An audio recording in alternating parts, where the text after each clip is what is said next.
Click the links to send me an email, join the Discord for the Instagram, the Gab, or whatever, BitChute. Let me just say that yes, of course, they stole the election for Kamala and Biden. People have cell phones with micro SD memory cards and extended battery packs. They're able to film the cheating, and more importantly, they can put the videos and stories on dozens of social media sites where they can spread all over the world. Next, you gotta look at the people you're dealing with. Would the DNC, BLM, Antifa, Soros, and the Rothschilds cheat? Do they have a reputation for honesty? Yes, of course they cheated. They have been rioting for months. They have killed 36 people and raped many women at the riots. These people are communists. They've killed millions of people. They will do anything to get Trump out of office. Usually the people working the polls are retired folks who are all across the political spectrum. Now, because of the gift from China, the poll workers are mostly young inner city types who are much more excitable than elderly people, and yes, they're less trustworthy. They're also rabidly anti-Trump. There are videos of them throwing ballots away. They got on social media and bragged about throwing away Trump votes. Biden got a block of 100,000 votes. 100% for Biden.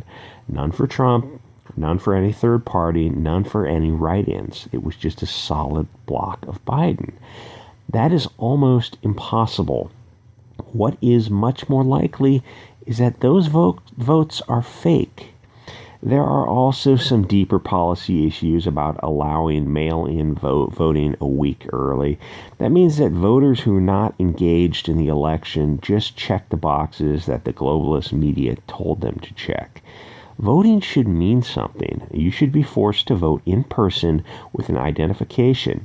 Even Mexico requires an ID to vote, and that is the third world. In this election, we have the Democrats who have been violently rioting for months.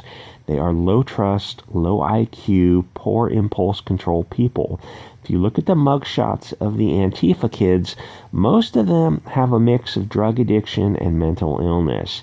These are kids from single moms.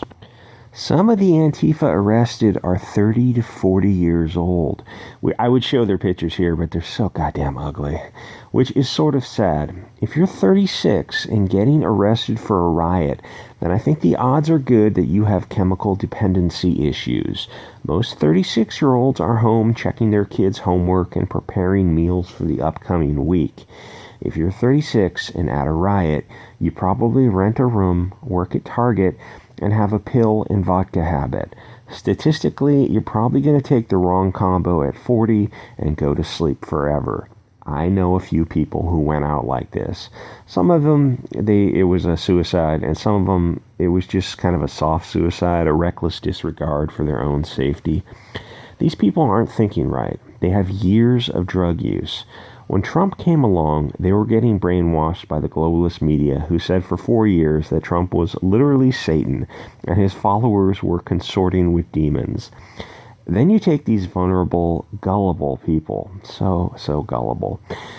They never ask for evidence or due process, and who don't really have much going on in their lives, but box wine, Xanax, and a mangy cat. They get weaponized by CNN into fighting for a better world. The best world you could have is one where you get married, you homeschool your kids, and you live close enough to your parents so the grandparents can help raise the kids. But these BLM Antifa kids are usually bastards. They and their mom have no idea who dad was or where he is. So they buy into this philosophy of communism and feminism, that they don't need no man to raise a family. They only need daddy government to pay welfare. They don't understand that they are pawns for the globalists, that this growing bastard problem is by design, not by accident. It doesn't take a village to raise a child. It takes mom, dad, and 4 grandparents. The government is no substitute for the pater side of the family. People are starting to wake up and mumble under their breath about the globalists and the New World Order. They look at the people encouraging single motherhood, feminism, misandry, and they notice that these writers are all married with kids. It doesn't take a genius to look at a large, stable, extended family and understand that on average, that is a better way to raise a family than a single mom in the ghetto. Single moms create ghettos. Families can turn ghettos into safe neighborhoods. But sometimes it's a bitter pill to swallow to look at the hedonism of drugs, booze, and whoring and realize that that is harmful. I wrote imicable, but I was afraid I wouldn't be able to pronounce it. To the health of the family and thus the nation. The easier, softer path goes right to hell. So many of these 30-year-olds are stuck in a rebellious phase because they needed the hierarchical guidance of a father and grandparents. It's not strictly a patriarchy, but it is a connectiveness to your roots. You learn from the experience of wise grandparents. Now here's the thing. The globalists know this. That's why they're working so hard to cut you off from your roots. A rootless people are easy to control by CNN. Your granddad will look at CNN and say, look at who owns CNN. It's a bunch of commies who have rules for you, but not for them. You have an increasing generation of adult children who are angry at life, but don't want to get married, have kids, go to church, etc. They want to overeat, drink, and have sex with anything that moves. So they're very susceptible to 24/7 propaganda by CNN, who says that Trump is going to put them into camps. I think deep down they know it's not true. It's like fatties who are constantly making excuses for their jiggly wiggly jelly rolls. They know that they just eat too much. There is this push in comics, TV, and films to redefine the family. They push LGBT, single moms, anything but the extended biological family. Look at advertising. The percentage of, diverse couples is disproportionate to reality. That's not organic. It creates single moms with no family to support them. It forces dependency on daddy government and welfare programs, which means that you have a growing number of Democratic voters who'll just keep voting for Gibbs, at least until the taxpayer runs out. Globalists are terrified of multi-generational families with the strong binding glue of Christianity or paganism or whatever they've got, or the family history is its own sort of religion, because it allows them to notice patterns and pass on wisdom that people don't usually put in the farmer's almanac. Because the truth is, the advice and warnings you get from your great-grandparents and grandparents is very far from politically correct. But it's like there's a forest with werewolves in it, and the families pass warnings down to stay out of the forest during the full moon. But you get some busybody from the city who moves to town and says that those old stories are anti-werewolf, and that bringing the werewolves home only makes us stronger. Yet, oddly enough, they never bring the wolf to their home, only to yours. Alright, that metaphor sucks, but you get my point. It's time to feed the globalists to the wolves, naked, covered in honey.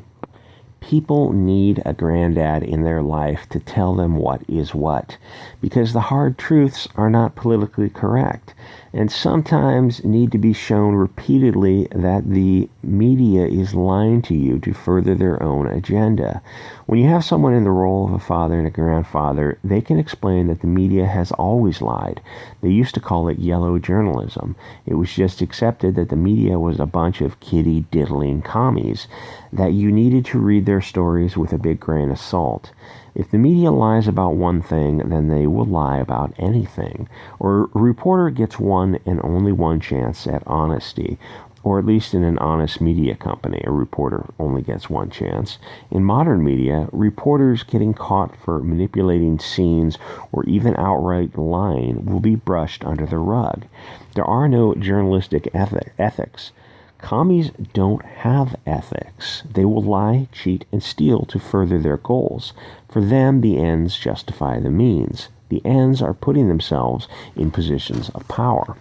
People have always known that the media was commie, Soros type of stuff, but recently the mask slipped at Fox News. The same globalists work at Fox who work at NBC. The difference is NBC is 100% blue faces, where Fox is 90% blue.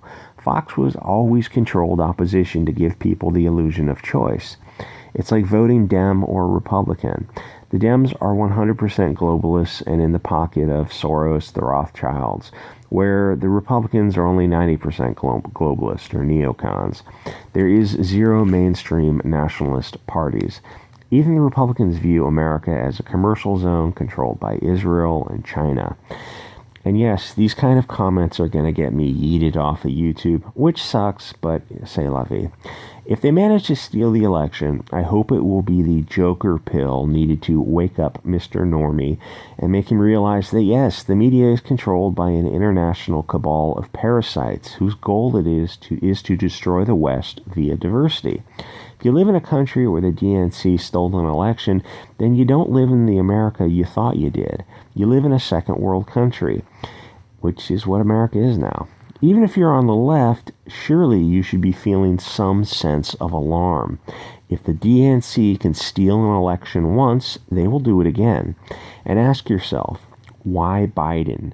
He is just the corporate placeholder chosen by China.